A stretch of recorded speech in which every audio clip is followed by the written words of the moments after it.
gimana disebut sebagai kebangkitan Islam? Ya. Kalau Ahmadiyahnya bukan Islam, Pak.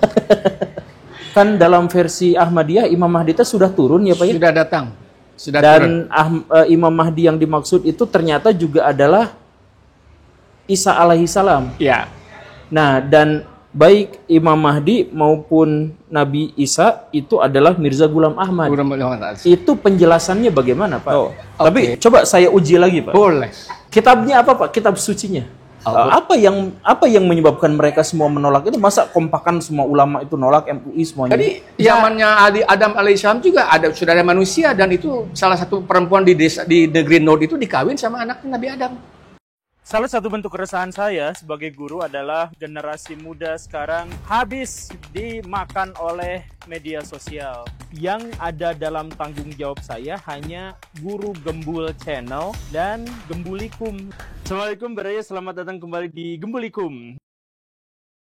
Assalamualaikum Baraya, selamat datang kembali di Gembulikum. Nah, sekarang saya kedatangan tamu dan mau ngobrol lagi dengan para aktivis Ahmadiyah yang diduga melakukan penyesatan akidah Islam. Nah, ya, tapi sebenarnya kita sudah lama temanan dan ini adalah podcast kita yang kedua. Nah, sekarang Baraya boleh menghujat, boleh mengkritik, boleh mengapresiasi, boleh mendukung, boleh. Silahkan saja di kolom komentar, silahkan. Tapi simak dulu obrolan kita. Nah, sekarang kita mau ngobrol-ngobrol tentang salah satu yang membuat Ahmadiyah itu menjadi sangat krusial dan kontroversial, yaitu Imam Mahdi.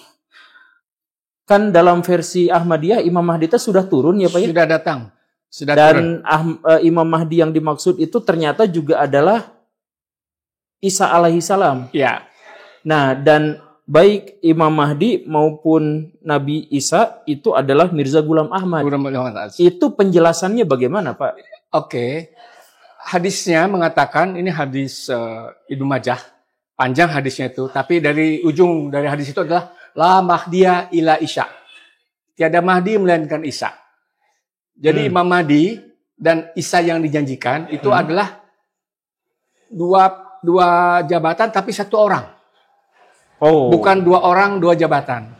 Gitu. Dua jabatan, satu orang. Satu orang. Berarti jabatannya adalah Imam Mahdi. Ya, tapi juga Isa yang dijanjikan.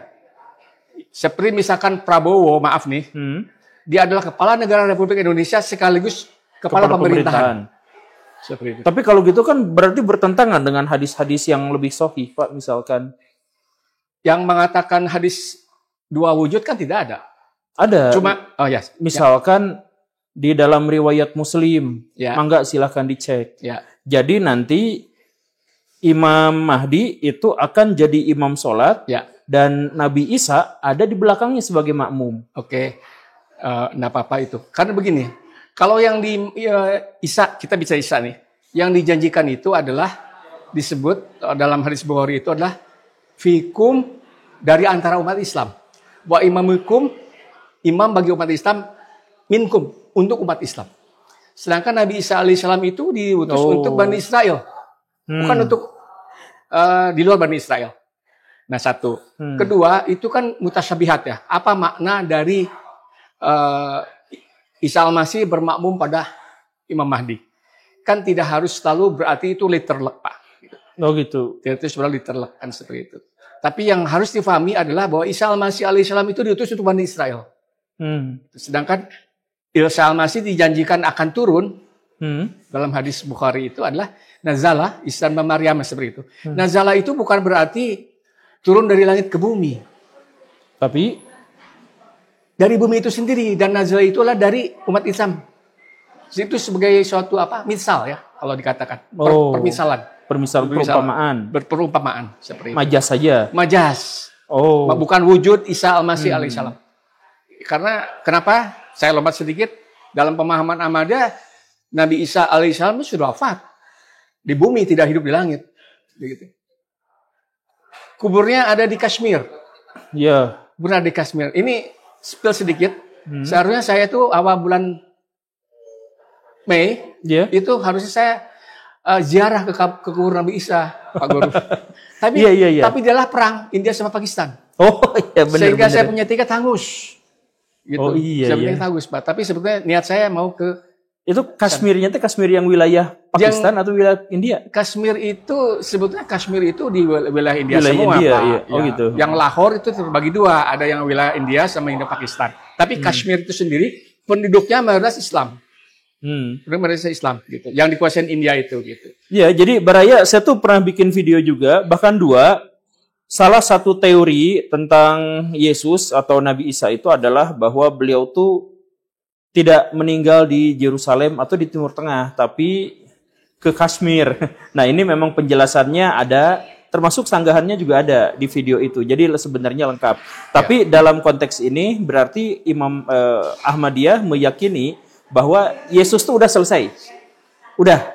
Jadi yang nanti muncul Misal Al-Masih. Enggak, maksud gini, menerima enggak sih Pak konsep reinkarnasi gitu? Jadi maksudnya nanti yang turun tuh adalah reinkarnasinya Nabi Isa gitu misalnya. Kalau bicara diksi Pak ya, atau frasa, reinkarnasi itu kan konsep Hindu. Iya, betul. Tapi dalam konsep Islam, dalam Al-Quran itu disebut mitsal, bukan reinkarnasi. Disebut mitsal, itu dalam surat Az-Zukhruf ayat 57, seperti itu. Gimana Pak? Surat Az-Zukhruf ayat 57, disebut misal Al-Masih. Ya. Itu seperti, jadi dikatakan dalam Al-Quran itu bahwa ketika Isa akan menjadi misal, gitu ya, maka maksudnya kaum Islam, umat Islam akan heboh tentangnya. Oh, ada misal Al-Masih, itu Pak. Kalau boleh kita bisa teori seperti itu ya Pak ya. Jadi diksi yang digunakan adalah misal, bukan reinkarnasi. Tapi iya, maknanya sama. Saya nggak paham reinkarnasi itu apa. Apakah perwujudan secara fisik atau spiritual? Reinkarnasi itu yang saya paham itu atau kelahiran kembali. Jadi itu fisik kan? Fisiknya beda, tapi arwahnya sama. Oke. Nah itu yang saya tidak paham, saya tidak bisa komentari. Tapi yang dimaksud kalau seandainya reinkarnasi sebagai permisalan spiritual itu dekat-dekat lah gitu dengan makna misal. Karena begini misalkan, kan dulu itu Pak kalau di kampung suruh azan, mana Bilal kan begitu. Iya betul. Nah itu kan misal. Bilalnya. Nah berarti mereka yang azan si orang tadi Asep katakanlah, bukan dia jadi Bilal, tapi misal dari Bilal. Gitu. Oh gitu. Iya berarti statusnya ya Betul. Statusnya. Nah terus kalau memang Imam Mahdi itu sudah turun, jabatan Imam Mahdi sudah turun, yang ternyata namanya adalah Ahmad. Betul ya? Mirza Ghulam Ahmad. Mirza itu kan itu nama julukan ya, nama Mirza gelar. Itu nama gelar Persia. Gelar bangsawan dari Persia. Ya, gelar bangsawan Persia. Ya, nah, berarti namanya adalah Ghulam Ahmad. Ghulam Ahmad. Nah, kalau Mirza Ghulam Ahmad itu adalah Imam Mahdi, nah, kapan kiamatnya, Pak? Kenapa ditunggu-tunggu tidak datang-datang, Pak? Oke, kiamat menurut Pak Guru apa? Kehancuran. Ya, kalau hancurnya langit dan bumi. Oke, itu yang disebut dengan kiamat besar ya. Ya. Itu wallahu alam kita nggak paham. Tapi kiamat yang dimaknai dengan kemunculan Al-Mahdi ini adalah kebangkitan. Kiam, berdiri, tegak. Jadi ketika Al-Mahdi turun, maka kebangkitan Islam itu muncul mulai. Pergerakan kebangkitan Islam. Jadi kiam ini bukan kehancuran, tapi kebangkitan. Oh, itu kiam. Kiam. Berdiri, tegak. Ya, seperti Qiyamul Lail kan tegak kita. Iya, Qiyam itu berdiri tegak. Berdiri gitu. Nah, itu. Nah, ini kan dibuktikan bahwa Ahmadiyah pun sekarang walaupun usianya baru 100 tahun lebih ya. Ahmadiyah alhamdulillah telah tersebar di lebih dari 200 negara. Muslim Ahmadiyah, Pak ya. Dan kalau seandainya lebih kurang 200 juta ya pengikut seluruh dunia, Pak ya. Ahmadiyah 200 juta di seluruh dunia. Ini bukan kata saya, ini kata Khalifah sendiri tahun 2013 beliau itu berbicara di Singapura. Saya masih ada videonya seperti ini. Klaim itu bukan overklaim Pak ya, tapi orang nggak percaya silakan aja. Tapi ini faktanya seperti itu. Kemudian bahwa kalau bagi Indonesia lah kalau kata semua mayoritas Muslim nggak masalah mungkinnya.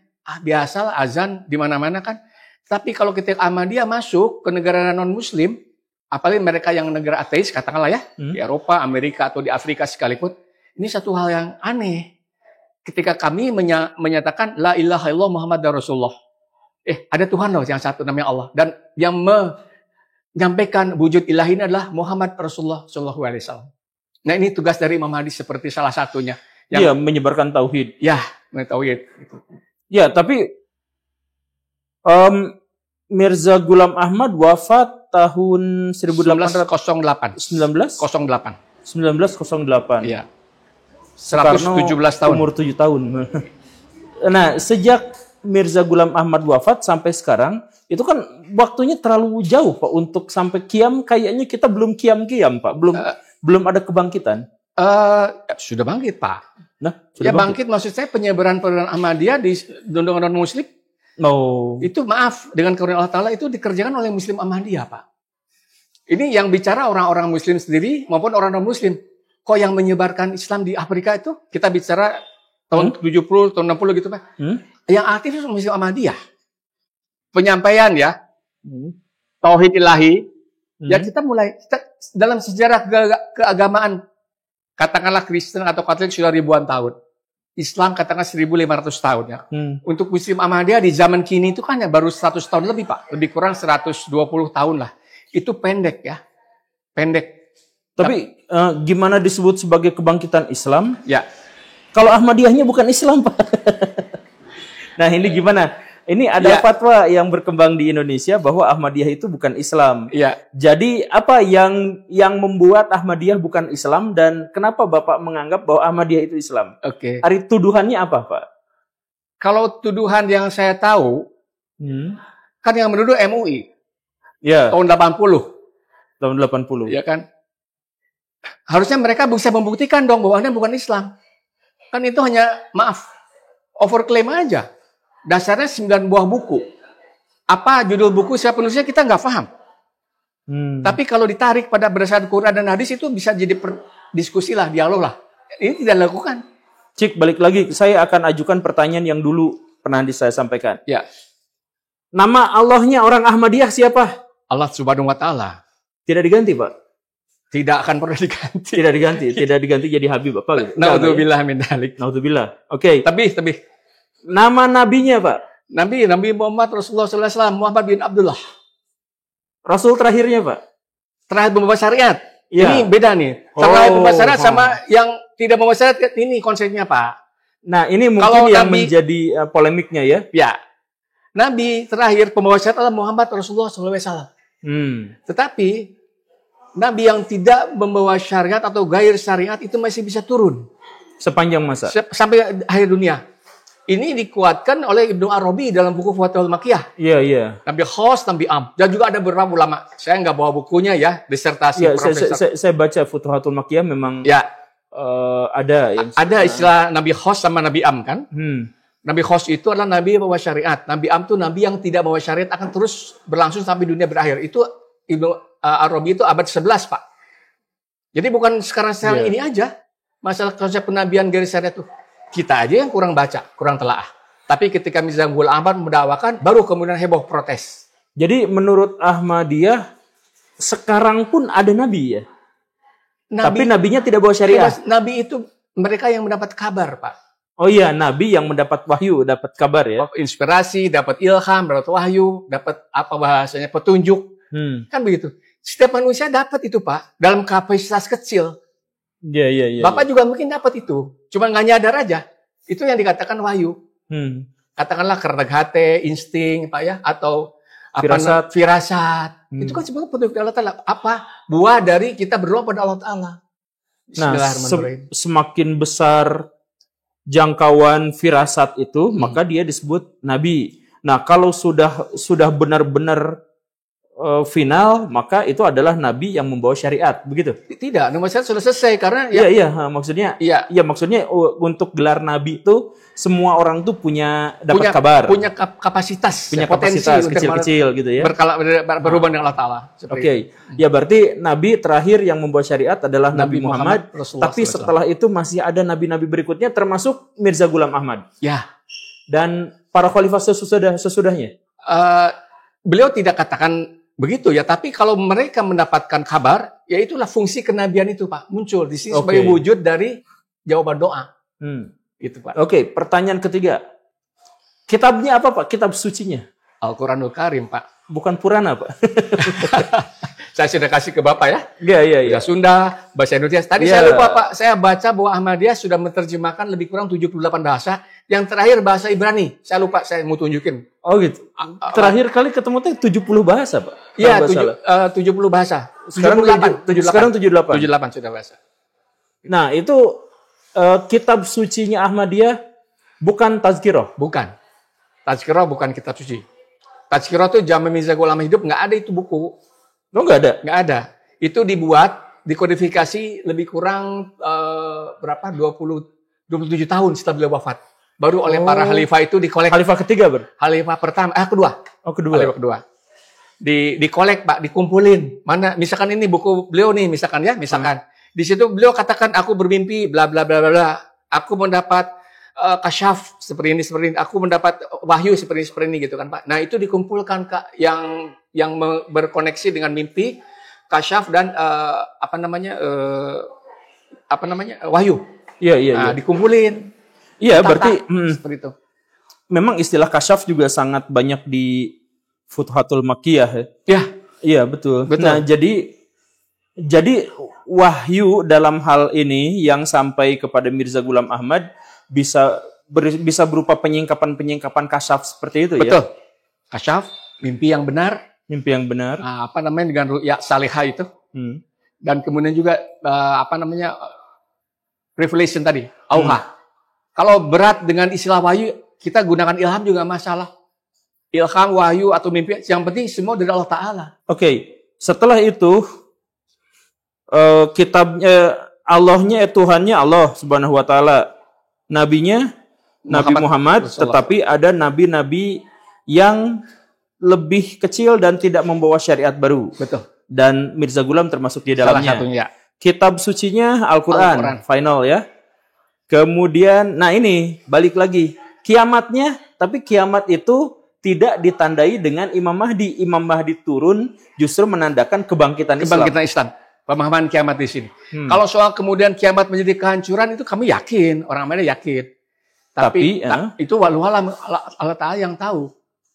Nabi Muhammad SAW juga kan tidak paham kapan terjadi kiamat itu. Betul. Jadi tidak ada kaitannya dengan munculnya Mirza Ghulam Ahmad sebagai nabi. Sebagai Imam Mahdi. Oh, sebagai Imam Mahdi. Ya. Tidak ada hubungannya dengan itu. Itu rahasia, itu segmen lain lah. Oke. Tapi kiamat di sini dan dikaitkan dengan Imam Mahdi adalah kebangkitan Islam yang kedua. Oke. Dan itu semua ada di buku ini, Menyingkap Tabir Kesesatan Ahmadiyah. Ini peneliti dari Dr. Samsi ya. Dia bukan orang Ahmadiyah, dia orang NU dan dia seorang dosen. Nah, dia seorang dosen di Universitas Gorontalo. Coba beraya tandai ini, cari Dr. Samsi Pomalingo. Nah, cari ini orang dia. Beliau orang NU. Orang NU. Dan di buku ini beliau mengatakan bahwa Ahmadiyah itu tidak sesat. Rukun Islamnya sama, rukun imannya sama. Seperti yang dikonversi dengan Pak Guru tadi kan. Kemudian praktek ritual ketika sholat. Beliau ikut sholat dengan orang Ahmadi. Nggak ada beda. Ikut saum seperti itu. Kemudian juga lihat bahasanya sehari-hari. Beliau kan penelitian tuh ada di Gorontalo, di Manado, di Makassar, di Bandung, di Manistor. Dia selama 6 tahun meneliti Ahmadiyah itu. 6 tahun dan kemudian dibukalah dengan judul yang seksi. Oh iya. Enggak, kan? ini enggak seksi, Pak. Menyingkap tabir kebenaran. Ini dihujat ya, ditolak ya, tapi laku hanya untuk kalangan Ahmadiyah saja, Pak, kalau bukunya begini, Pak. Enggak, ini banyak diburu, Pak. Karena viral, maka bukunya banyak diminta, banyak dicari. Oh, buat dibakar, Pak. Oh, gitu. Nah, terus ini, Pak. Kalau Ahmadiyah memang jujur seperti itu dalam tanda kutip, kenapa sampai sekarang ulama-ulama masih melakukan intimidasi dan persekusi? Kan kemarin juga termasuk yang di Banjar itu kejadian ya, Pak ya? Iya. Dan Bapak tadi cerita Manado apa? Di Manado. Di Manado juga dibatalkan. Tidak boleh. Ya. Nah, jadi sebenarnya ini di mana-mana. Nah, kalau sebanyak itu ulama-ulama semuanya nolak, apa yang menyebabkan mereka semua menolak itu? Masa kompakan semua ulama itu nolak, MUI semuanya? Ya, soal penolakan itu memang dari dulu ditolak, Pak. Dan setiap putusan Tuhan itu selalu akan ditolak. Ini sudah sunatullah. Nabi Muhammad SAW juga ditolak oleh kerabatnya sendiri kan. Oleh pemuka-pemuka agama di sana kan, Quraisy misalkan. Dan semua nabi-nabi sebenarnya tidak ada yang diberikan karpet merah. Cuma mana ada nabi yang memberikan karpet merah. Semua ditolak, Pak. Oh, iya. Ini sunatullah. Sunatullah. Justru untuk menguji kebenaran bahwa beliau datang dari Allah Ta'ala itu harus diuji. Oh, tapi coba saya uji lagi, Pak. Boleh. Pertanyaan lanjutan yang tadi, Pak. Iya. Bagaimana Ahmadiyah memandang Isra Mi'raj? Isra Mi'raj. Apakah Nabi naik dengan badannya atau rohnya saja atau kasyaf? Ya. Atau bagaimana? Sudah dijawab kasyaf. Kasyaf. Karena jadi Isra Mi'raj itu sebetulnya begini, maaf saya potong. Oke. Bukan Isra Mi'raj, tapi Mi'raj Isra. Mi'raj dulu tahun 6 Nabawi. Tahun ke-6 baru Isra tahun 11 Nabawi. Itu dua waktu yang berbeda. Nah, ini baru nih. Gimana Pak? Tahun 6, tahun ke-6 Nabawi. Ya kan? Nabawi itu kenabian. Beliau itu Mi'raj. Mi'raj itu kan seperti halnya apa bahasanya? Untuk meningkatkan menunjukkan ketinggian rohani, makam rohani Rasulullah SAW. Makanya Mi'raj. Naik beliau keangkat ke langit sampai Sidratul Muntaha itu kan kasyaf. Dengan tubuhnya? Tidak, dengan kasyaf. Oh, hanya kasyaf saja, oke. Seperti dalam hadis dikatakan bahwa as-sholatu mirajul mu'minin. Sholat itu adalah mirajnya orang mukmin, kan begitu. Jadi kalau kita sholat juga kita Mi'raj, Pak. Karena kita berhadapan dengan Allah Ta'ala. Nah, tapi kenapa tahun ke-6 kenabian? Ya memang itu peristiwanya. Kalau kita lihat Mi'raj itu ada di dalam surat Al-Isra ayat 1. An-Najm. Oh, di An-Najm. Al-Isra itu tentang Isra. An-Najm, cek lagi.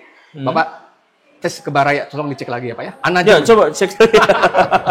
Di An-Najm. An-Najm. Itu tentang Mi'raj, peristiwa Mi'raj. Ya, kemudian baru di surat Bani Israil atau Isra. An-Najm ayat berapa, Pak? An-Najm ayat berapa? Sebentar, saya lupa. Nanti akan dibantu. Dicari. Ya udah, kita searching sama-sama. Oke. Ya. Kita pakai santai. Santai. Oh, gue dapat. Oke.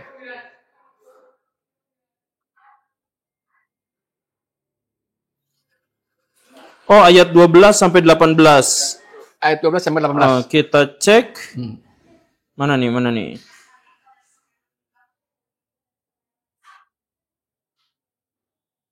Maka apakah kaum musyrik hendak membantahnya tentang apa yang telah dilihatnya? Sesungguhnya Muhammad telah melihat Jibril dalam rupa yang asli pada waktu yang lain. Lalu di Sidratul Muntaha. Oh, ini maksudnya. Di dekatnya ada surga tempat tinggal. Oh, ini. Dan ketika Sidratul Muntaha diliputi oleh sesuatu yang meliputinya, penglihatan dari Nabi tidak berpaling dari yang dilihatnya itu dan tidak pula melampauinya. Nah, itu penglihatan, Pak. Oh, ini maksudnya. Kasyaf ini. Itu. Tapi kan bukan berarti nabinya tidak naik ke langit. Ini kan nabinya sampai ke Sidratul Muntaha. Tidak, beliau tetap ada di rumahnya Ummi Hani. Kan begitu riwayatnya. Ketika peristiwa terjadi. Iya, di rumah Ummi Hani. Iya, dan beliau tidak ada kemudian beliau naik ke langit.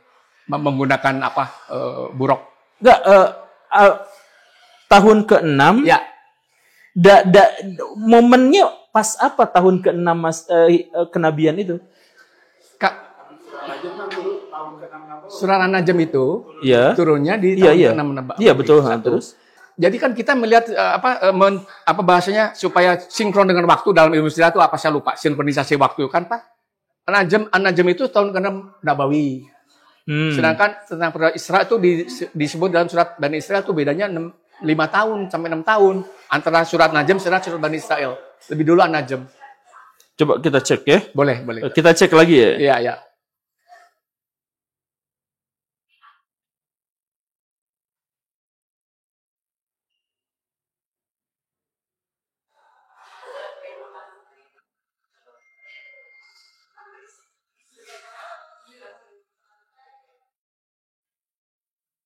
Tahun kelima, tahun kelima bulan Ramadan. Oh, begitu. Jadi dalam pemahaman Ahmadiyah, ketika Nabi di Mi'raj itu justru tahun kelima. Tahun kelima kenabian. Nabawi, ya.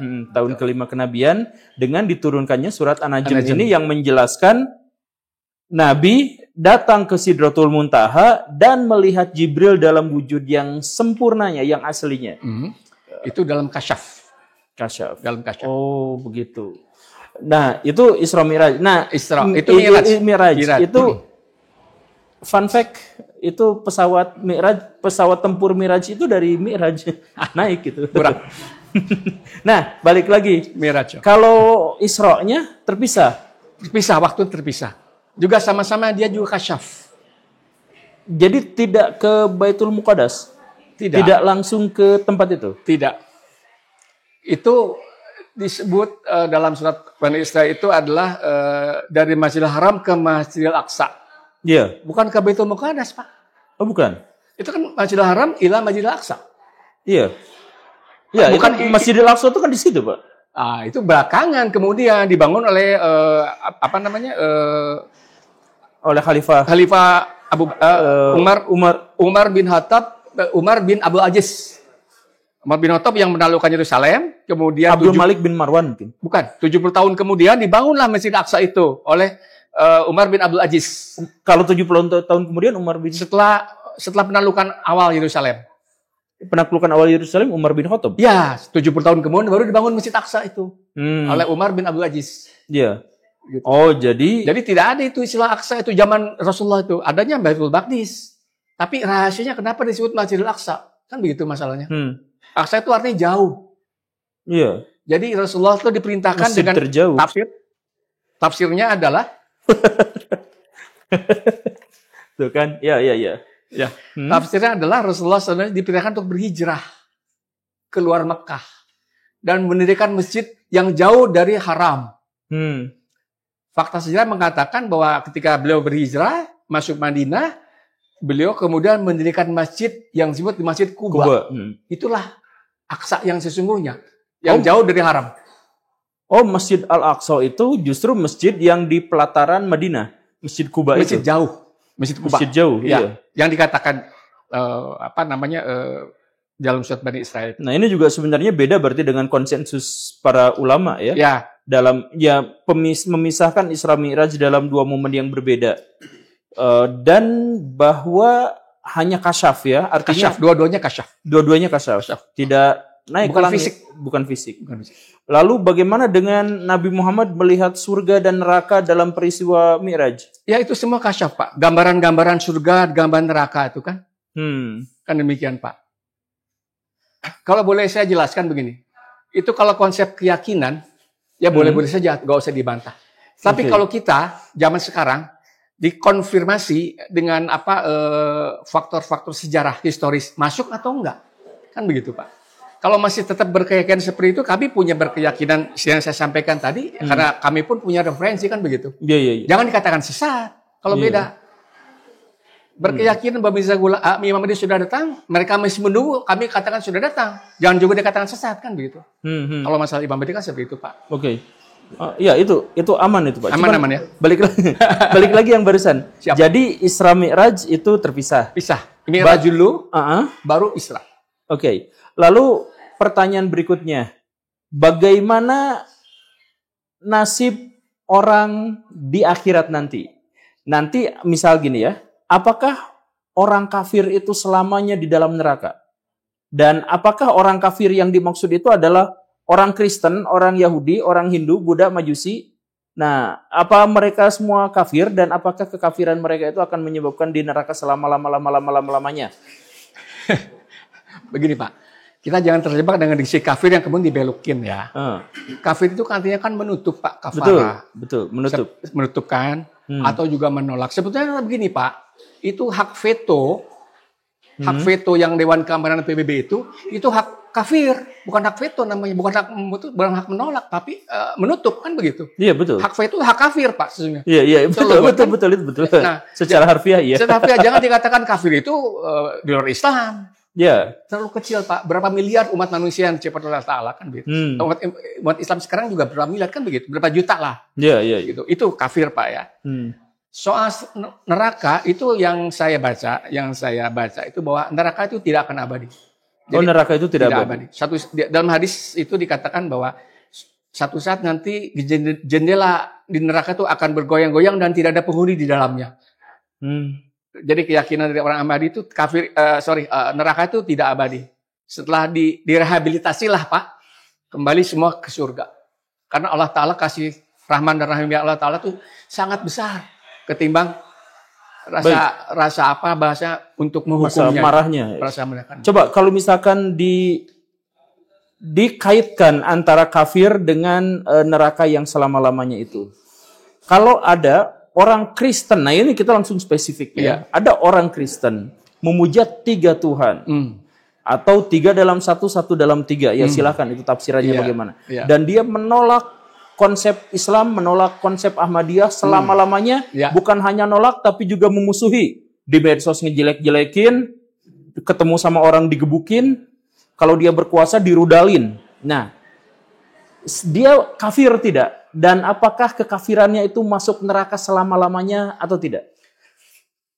Saya katakan tadi kafir bukan berarti keluar Islam, Pak ya. Ya, kalau betul, dia betul, menolak betul. Ahmadiyah, dia kafir dengan Ahmadiyah, nggak apa-apa ya.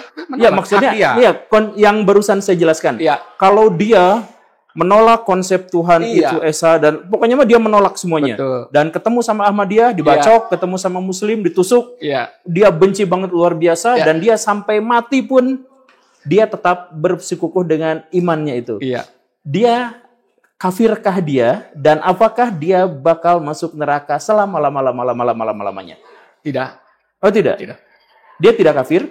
Dia tidak akan masuk neraka selama-lamanya. Oh dia tidak akan masuk neraka. Soal kekafiran keimanan terserah dia dengan Allah Ta'ala. Oke. Itu yang saya tahu, Pak ya. Oke. Jadi kekafiran hanya Allah saja yang boleh sebut. Betul. Kekafiran, kesesatan, keimanan Allah Ta'ala yang tahu, Pak. Oke. Kamu kafir. Nah gitu, itu nggak boleh karena harus Allah Ta'ala. Allah Ta'ala saja yang sebut. Ingat, Pak. Iya, keimanan kita nggak tahu, nggak ada yang tahu ya. Betul. Maaf. Waktu ada riwayat Usama ya, ketika berantem dengan seorang Quraisy, kafirun Quraisy. Iya. Dia udah minta maaf tapi dibacok juga ya. Ketika ucapan syahadat kan asyhadu alla ilaha illallah wa asyhadu anna muhammadar tetap aja ditusuk. Kamu bohong. Ketika sampai kepada Rasulullah kan menyesalkan. Kamu telah belah dadanya. Apa kamu udah tahu bahwa dia ucapkan itu bohong atau di dalam hatinya? Iya. Kan tidak boleh, Pak, kita menjudge. Betul. Dan Nabi marah luar biasa pada waktu itu. Nah, kita kan juga paham soal itu. Tapi kenapa ulama-ulama yang baca itu juga masih kekeh? Tanpa mengkonfirmasi kalau Bapak tadi sebut ya. Ulama yang lain, tapi ulama yang tidak seperti itu juga banyak, Pak, sebenarnya. Cuma diam. Saya yakin di kolom komentar dengan pernyataan Bapak ini ada yang akan bilang gini. Ya iyalah orang kafir ngebela kafir. Nah, saya pernah dengar pada saat saya ngaji itu ada dosa-dosa yang tidak diampuni. Nah, ya itu. Abadi di neraka jahanam pun ada juga itu. Ya boleh aja, ya. Tapi nanti akan jadi tolaah kitab, ya kan. Tapi sementara keyakinan yang saya pahami, Allah Ta'ala tuh Maha Pengasih, Maha Penyayang. Kalau seandainya mereka menduakan atau mengiyakan, karena mereka tidak tahu. Iya, betul. Mereka tidak tahu. Kalau seandainya, maaf kata saya, misalkan kakek saya atau ayah saya orang Katolik, saya akan menjadi Katolik. Yang tidak mengerti juga masalah apa itu ketuhanan Allah Ta'ala, misalkan seperti itu. Kan seperti itu. Gini-gini saya Kristen Katolak, Pak. Ya Kristen tapi ketolak jadi Islam. Oh ya, lanjut Pak, pertanyaan berikutnya. Oke. Menyangkut masalah akidah juga. Akidah? Iya, akidah yang barusan. Kalau nanti Ahmadiyah atau kaum muslimin itu sudah meninggal, kemudian dia di akhirat, dia bertemu dengan Allah Subhanahu wa Ta'ala, bertemu dan melihat Allah dalam bentuknya, dalam wujudnya, atau tetap tidak bisa dilihat? Yang saya pahami Allah Ta'ala itu adalah nur. Allahumus samawati wa ma'filat. Allahumus nurus samawati wa ma'filat. Nur, cahaya, Pak. Bapak bisa lihat cahaya nggak? Bisa, ini Pak, lihat cahaya. Tidak.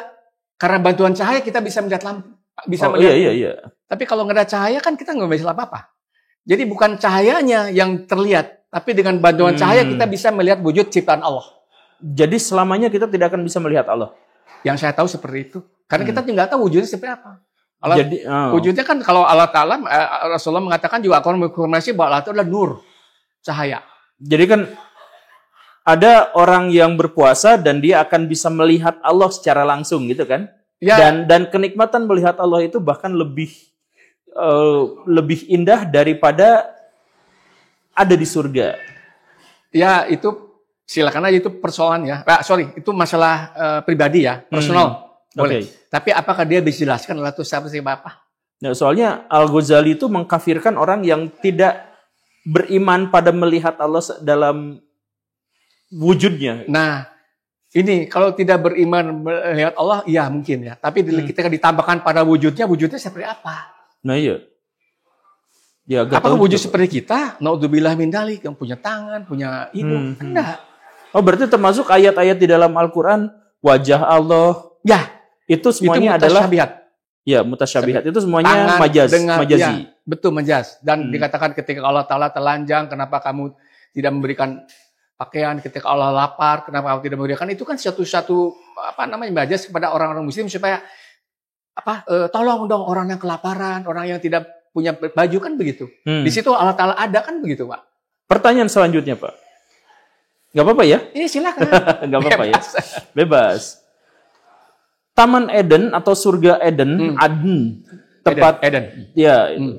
Itu samakah dengan yang tempat Nabi Adam terusir, itu samakah dengan yang ada di akhirat? Maksudnya Nabi Adam itu terlemparnya memang dari surga yang sudah ada, atau surga nanti diciptakan belakangan setelah kiamat, sedangkan Nabi Adam tuh ada di taman surga yang lain? Sebentar, Pak. Itu konsep Nabi Adam terusir dari Taman Eden itu konsep, maaf ya, konsep Kristen, Pak. Oh, konsep Kristen. Ya. Iya. Yang saya pahami, Nabi Adam bukan manusia pertama. Oh, Nabi Adam bukan manusia pertama. Ketika Nabi Adam diciptakan, Nabi Adam juga punya Nabi Adam alaihissalam, Pak ya. Juga beliau punya bapak, punya ibu. Nah, Nabi Adam punya bapak ibu. Nabi Adam alaihissalam, ya. Beliau ciptakan dari mana? Kan begitu. Ya kan? Bukannya Adam diciptakan langsung dari tanah? Adam, bukan Nabi Adam. Ini beda, Pak. Konsep Adam sama Nabi Adam alaihissalam. Wah, gimana nih? Gimana nih? Konsep Adam dan Nabi Adam beda? Iya. Ini pernyataan Bapak secara pribadi atau ini adalah pernyataan Ahmadiyah? Saya baca dari buku Mirza Ghulam Ahmad alaihissalam Oh, sendiri. dari Ahmadiyah Dan juga berarti. dari Oke. penjelasan-penjelasan dari Khalifah. Baik. Ya, Jadi Pak. penjelasannya Adam dan Nabi Adam beda? Tapi sebentar dulu. Dikatakan bahwa Eden ataupun surga, apa-apa bahasa kebun, itu kan di dunia juga. Adam juga diciptakan, Nabi Adam alaihissalam diciptakan di dunia juga, kan begitu. Sekarang begini ya, maaf sebelum saya jelaskan Nabi Adam dan Adam alaihissalam. Nabi Adam disebut punya 2 putra, Kain dan Habel. Ya. Kain kakaknya, Ya. dia membunuh Habel, Ya. ya kan? Ya. Dalam Bible juga dikatakan ketika dibunuh itu Habel, maka si Kain itu kemudian takut, ada yang membalas dendam, kemudian dia lari ke Nod namanya, itu dalam kitab Kejadian ya, Kejadian 4, 16 sampai 20. Dan beranak pinak. Iya. Jadi zamannya Adam alaihissalam juga sudah ada manusia, dan itu salah satu perempuan di negeri Nod itu dikawin sama anak Nabi Adam. Oh, enggak kan nikahnya sama anak Nabi Adam yang perempuan? Tidak, Nod itu coba Ada Iklima, ada Labuda. Iya, coba lihat Kejadian 4, 16 sampai 20. Enggak, maksudnya di dalam Al-Qur'an, di dalam hadis, itu kan Nabi Adam tuh melahirkan sepasang-sepasang, lalu dikawin silangkan. Tidak. Ini tidak. hadis boleh kita kaji ya. Tapi kalau kita merefer pada itu kitab Bible, itu seperti itu terjadi. Dan pindah ke negeri Nod namanya sebelah timur Eden, dan beranak pinak. Tidak disebut menikahi adiknya yang perempuan segala macam.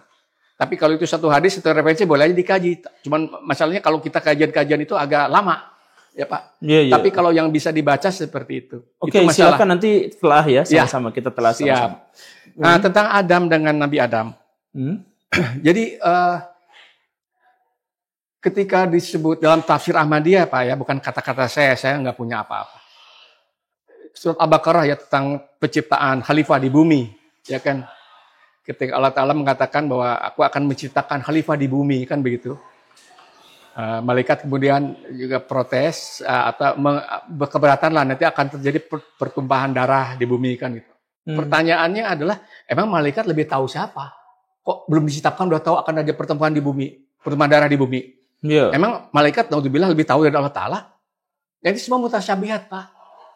Itu sebenarnya isyarat bahwa manusia tuh selalu akan bikin riweuh di bumi teh. Maksudnya Adam sama... Ya, sebentar. Nah, okay. dalam tafsir itu, dalam tafsir surat Al-Baqarah itu dikatakan bahwa Ibnu Arabi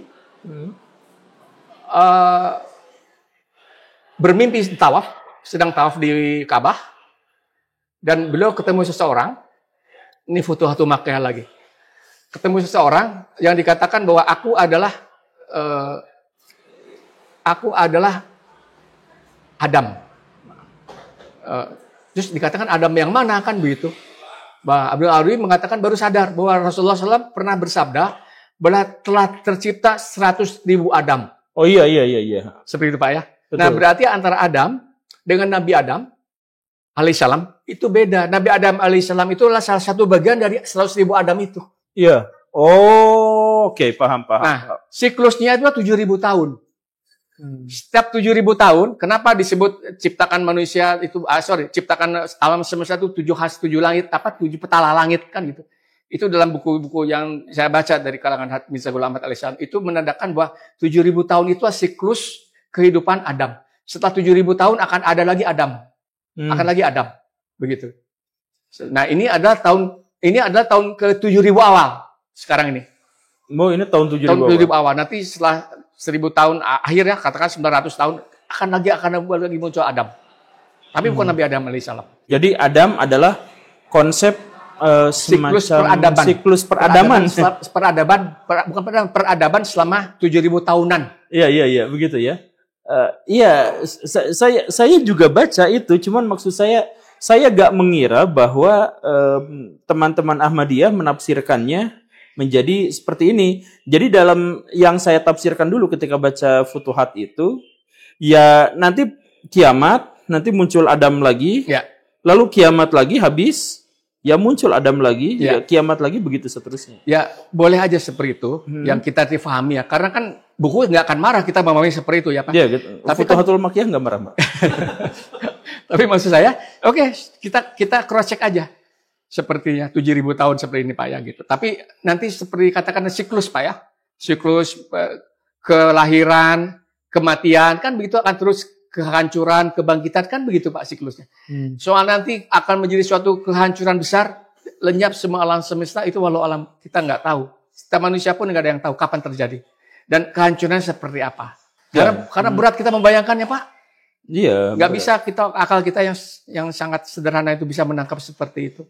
Dan Rasulullah SAW juga tidak memberikan kisi-kisi toh. Tapi kenapa Pak referensinya Futuhatul Makkiyah? Kenapa tidak Quran hadis misalnya? Karena begini Pak, dalam menafsirkan Al-Quran itu kan ada 7 Pak ya. Pertama satu ayat harus disambungkan oleh ayat yang lain. Kan gitu. Yeah. Kedua, satu ayat ditafsirkan oleh hadis, oleh sabda Rasulullah SAW. Yeah. Kan begitu. Ketiga, ketika Al-Quran diam, Rasulullah diam, maka harus masuk pada penafsiran dilakukan oleh para sahabat. Ya. Kan begitu. Ketika yang 3 ini juga tidak bercerita, maka harus ditafsirkan oleh para sufi. Ini salah 4 Pak ya. Nanti ada 3 lagi. Kosakata bahasa Arab, perenungan seperti itu. Ya, jadi Irfani. Kalau istilah yang dikenal seperti itu Pak. Sekarang kalau seandainya kemana lagi kalau Al-Quran misalnya tidak menceritakan masalah itu. Rasulullah juga tidak menceritakan atau berceritakan kita belum tahu. Karena nggak keluar bukunya barangkali kita Mbak ya misalkan. Para sahabat pun dia misalkan. Nggak pada siapa lagi kecuali mereka wali orang-orang pilihan Allah Ta'ala para wali. Begitu Pak ya. Ini yang dinyatakan oleh Hajjah Mirza Ghulam Ahmad alaihissalam bukan oleh saya. Oke. Pertanyaan berikutnya Pak. Hakikat wanita itu apa Pak? Jadi apakah dia lahir dari tulang rusuk Adam dan bahwa dia bakal jadi fitnah bagi laki-laki? Perbedaan kromosom aja Pak, kromosom Y sama kromosom X ya. Karena Allah Ta'ala menciptakan berpasangan. Kan tadi ini masih kelanjutan dari Adam-Adaman itu ya, iya. Dari Adam yang banyak. Yang Siti Hawa. Iya, nah jadi apakah Siti Hawa itu adalah diciptakan dari tulang rusuk Adam dan diciptakan untuk tunduk patuh padanya? Itu mah lagunya Dewa ya, Madari ya Pak ya. Iya, apa lagi lagunya? Itu semua penciptaan itu kan semua Allah Ta'ala menciptakan hukumnya adalah diciptakan berpasangan-pasangan kan begitu Pak. Jadi kalau soal rusuk itu juga mutasabiat yang saya baca Pak ya. Itu rusuk itu kan nggak bisa dilempengkan Pak. Kalau dipasangkan diluruskan patah. Jadi mengumpamakan berarti. Ya, mengumpamakan. Jadi maintenance wanita mesti hati-hati. Jangan memaksakan, mesti pelan-pelan, dibujuk, Pak. Tidak boleh kita main stretch patah nanti Pak, tulang rusuk itu. Ini yang saya pahami dari bacaan-bacaan Pak ya. Seperti itu.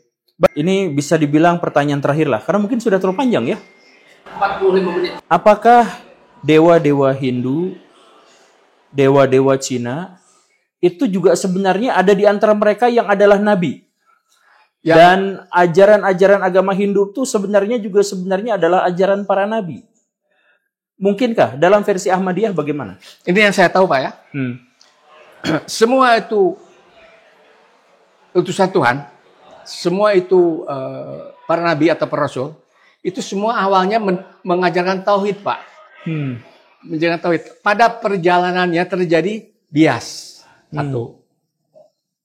Ketiga, kedua mengenai para dewa, itu yang saya pahami, para dewa itu adalah sama dengan malaikat dalam Islam.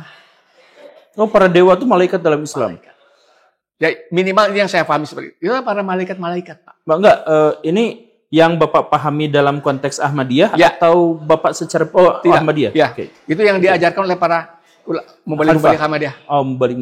Ya. Jadi dewa misalkan ya, dewa Shiva. Ya. Itu malaikat. Malaikat. Karena di antara Shiva, Brahma dan satu lagi apa?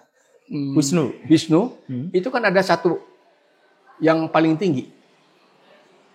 Dewa yang paling tinggi di antara ketiga dewa ini kan gitu. Nah, itu yang disebut dengan tauhid seperti itu. Jadi Hindu bertauhid ketika memuja Shiva? Tidak, Hindu sekarang. Oh, Hindu sekarang. Awalnya aslinya adalah tauhid, Pak. No, oke. Begitu. Karena terjadi bias dengan bahasanya begini sederhananya, antara sumber mata air di hulu ketika air di hilir kan terjadi kontaminasi, Pak. Iya, ada pencemaran di tengah jalan. Kan begitu. Dan itu adalah hukum dari agama-agama, semua agama sama, Pak. Makanya harus muncul pembaharu terus. Satu harus muncul yang Nabi Agung Rasulullah SAW untuk apa? Jernihkan pencemaran itu. Muncullah syariat Islam sebagai syariat yang sempurna dan terakhir. Nah setelah itu baru yang pelaksanaan dari syariat itu yang disebut dengan mujadid pembaharu itu Pak. Diingatkan kembali. Seperti itu. Karena Islam yang berkembang di Jazirah Arab 15 tahun yang abad yang lalu kan berbeda lagi kemudian Pak. Ketika Islam berkembang di Persia, Islam berkembang di Afghanistan, Islam berkembang di Nusantara kan juga membawa pengaruh-pengaruh lokal lah seperti itu. Tapi tetap inti ajaran tauhid la ilaha Muhammad Rasul tetap itu menjadi hal yang utama yang pokok. Ya berarti termasuk dewa Zeus gitu. Dewa segala jenis agama, dewa segala agama. Ya, begini, kalau Zeus itu saya nggak paham apakah disebut dewa atau tidak. Yang dalam konotasi Hindu kan dewa seperti itu ya, itu malaikat ya. Kalau Zeus itu saya nggak paham apakah sama dengan konsep dewanya Hindu. Karena tidak disebut oleh orang Yunani sendiri ya Zeus itu dewa kan begitu Pak. Yang saya pahami loh. Itu seperti itu. Tapi intinya bahwa semua agama itu bermuara pada tauhid. Sang Hyang Widi apapun namanya, Sang Hyang Tunggal. Iya. Ya kan? Brahma. Brahman. Maaf Brahman, saya ingat. Iya, Brahman bukan Brahma ya, Brahman. Nah, itu kan itu bosnya 3 dewa itu. Iya. Kan gitu. Oke. Kemudian Konghucu dia bilang Tien, yang paling tinggi kan Tien. Tien itu kan langit. Kan seperti itu. Buddha juga sama, dikatakan apakah Buddha itu membawa tauhid? Iya, awalnya Buddha tauhid, dia mengajarkan itu keesaan Tuhan. Tapi belakangan dibelokkan bahwa Buddha tidak membawa agama. Padahal dalam kitab-kitab yang tadi Bapak sebut Purana itu ada disebut tentang tauhid ilahi itu. Begitu Pak. Juga sama Pak. Maaf nih, kita punya agama lokal lah, Sundawiwitan. Kan tahu juga. Sundawiwitan itu kan tahu kan Pak. Sang Hyang Widi, kan gitu. Sang Hyang Tunggal, kan gitu. Iya. Kalau lagi marah, Sang Hyang Siksa, kan begitu. Iya. Tapi satu wujud. Ini values dari tauhid itu seperti itu Pak. Dan semua yang namanya tauhid ilahi ini dibungkus pada akhir zaman ini dengan la ilaha illallah Muhammad Rasulullah. Tidak ada yang lain. Kalau kita bungkus ke seperti itu larinya, begitu barangkali Pak. Nah, Baraya itu ya. Jadi itu adalah pertanyaan-pertanyaan yang berhubungan dengan akidah dan tauhid. Saya bertanya dan Bapak ini menjawab. Soal Baraya mau setuju atau tidak setuju, tidak apa-apa. Baraya mau menghujat, mengkritik, mengapresiasi, itu juga tidak apa-apa. Tapi intinya adalah, ya itu saja. Maksudnya, tentu saja setiap orang bebas untuk memiliki tafsiran terhadap ajaran agamanya sendiri. Dan bebas untuk memilih ajaran agamanya sendiri. Dan kalau misalkan Bapak ini ada perbedaan pendapat dengan Baraya, Baraya juga harus pahami bahwa Baraya juga punya perbedaan pendapat dengan Bapak ini gitu. Jadi jangan hanya melihat bahwa Bapak ini beda sama kita gitu. Ya, tapi kan kita juga beda sama Bapak gitu. Ini adalah satu hal yang harus kita pahami. Ini adalah bagian dari toleransi. Saya tidak akan menyanggah atau tidak akan misalkan menindaklanjuti itu. Ini adalah pertanyaan saya dan Bapak ini sudah menjawabnya. Jadi silahkan Baraya sikapi itu dengan sebaik-baiknya. Kalau misalkan Baraya masih punya pertanyaan yang aneh-aneh pada Ahmadiyah, silahkan tulis di kolom komentar. Kalau misalkan Baraya mau saya berdiskusi dengan orang Syiah, orang LDII, orang apa lagi ya? Dan sebenarnya saya tuh pengen, cuman saya tuh suka ditolak, Pak. Jadi Baraya gini ya, kalau misalkan ada orang yang pernah saya kritik, tapi kemudian tidak pernah saya ajak kolaborasi, itu bukan saya yang nolak. Tapi biasanya mereka yang nolak. Karena saya mau pasti insya Allah mau berkolaborasi. Oke Baraya itu saja ya. Kalau ada pertanyaan silakan tulis di kolom komentar. Nanti mungkin Bapak bisa ngecek kolom komentarnya kayak gimana, terus bisa aja langsung dijawab di sana. Oke, insyaallah. Terima kasih ya. Asal jangan menghujat dan jangan personal. Oh iya. Maksudnya Tapi tidak bisa dihindari sih kalau di netizen itu gak bisa. Iya, saya tidak ada kewajiban untuk menjawab yang personal ya Pak ya. Oh iya. Kalau yang jadi nanti kalau misalkan ada yang menghujat nggak usah dijawab Pak. Ya. Ini mah yang nanya aja, Ya. yang nanya secara pure pertanyaan gitu Ya. ya. Oke Baraya itu saja. Bapak ada yang mau disampaikan di akhir? Terima kasih Pak Guru. Ini buku saya sampaikan untuk Pak Guru aja. Ini menambah khasanah. Ini yang sebetulnya menjadi viral saat ini ya. Kenapa? Beliau katanya Pak Guru yang kemarin Di Manado itu. Iya, yang digusur itu. Yang dibatalkan. Oke. Iya. Oke, itu aja. Atur nuhun Pak. Kalau yang terakhir dari saya, terima kasih kesempatannya Pak Guru. Ini podcast kita yang kedua. Iya. Terima kasih atas kesempatannya. Dan sekali lagi, jangan dianggap ini adalah suatu... Orang Manado bilang, kemarin saya dari Manado, jangan sebut ini sebagai satu batangkis. Kita hanya bertangkis saja, beradu mulu tidak. Tapi ini hakikat yang ditanyakan dan saya sampaikan seperti itu. Dan semua ada rujukannya. Seperti itu. Makasih atas kesempatan yang telah diberikan. Assalamualaikum warahmatullahi wabarakatuh. Waalaikumsalam.